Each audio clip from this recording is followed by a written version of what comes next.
देश का middle class कमर तोड़ मेहनत करता है, लेकिन इस मेहनत के बावजूद मिडिल क्लास गरीब हो रहा है, अमीर नहीं हो रहा। जितने डेटा का पैसा हमसे लिया जाता है उतना डेटा हमें यूज करने दिया जाए, वो एक्सपायर ना हो। ये हमारे मेहनत के पैसे से खरीदा गया डेटा है। Sir, I demand in this August House to make paternity leave a legal right in India. Sir third मेरा प्रपोजल है no bank charges for not maintaining minimum account balance. खाने में खतरनाक मिलावट का मुद्दा, फूड अडल्ट्रेशन का। सर आज मैं प्री पेड प्लान के जो मोबाइल यूजर्स हैं उनकी ओर से दो समस्याएं उठाना चाहता हूं। सर पहली समस्या है कि रिचार्ज खत्म होने के बाद आउटगोइंग के साथ साथ इनकमिंग कॉल का भी बंद होना। दूसरी समस्या जो टेलीकॉम ऑपरेटर का 28 दिन का मंथली रिचार्ज। इस जीवन में दो ही चीजें निश्चित हैं, डेथ यानी कि मृत्यु, और दूसरा है टैक्स। 1 kg अगर एक्सेस बैगेज हो जाए तो फ्लाइट आपसे हजारों रुपए का किराया वसूलती है, लेकिन कई घंटों के डिले के लिए क्या फ्लाइट हमें कॉम्पनसेट करती है? इंडियन पेपर लीक हमने देखा, देश भर में देखा कि कैसे पेपर लीक हुए, क्या उसमें माफियाओं का राज रहा और कैसे बच्चों का भविष्य आज अंधकार की कागार पे खड़ा हुआ है। क्योंकि एयर पोल्यूशन का सारा दोष देश के किसान पर मढ़ा जाता है, आज मैं उस किसान की आवाज उठाना चाहता हूं। सरकार से मांग करता हूं कि हेल्थ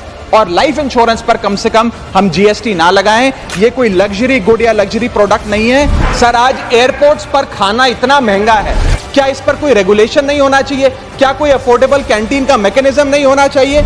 सर मैं बात कर रहा हूं जोमेटो और स्विगी के डिलीवरी बॉयज की। सर आज मैं इनका दर्द इस सदन में रखना चाहता हूं, और ये 10 मिनट की डिलीवरी का जो जुल्म है इसे समाप्त करना चाहिए। कहीं कैशलेस इलाज अचानक मना कर दिया जाता है, महीनों तक फाइल लटकाई जाती है, रीइंबर्समेंट नहीं मिलता।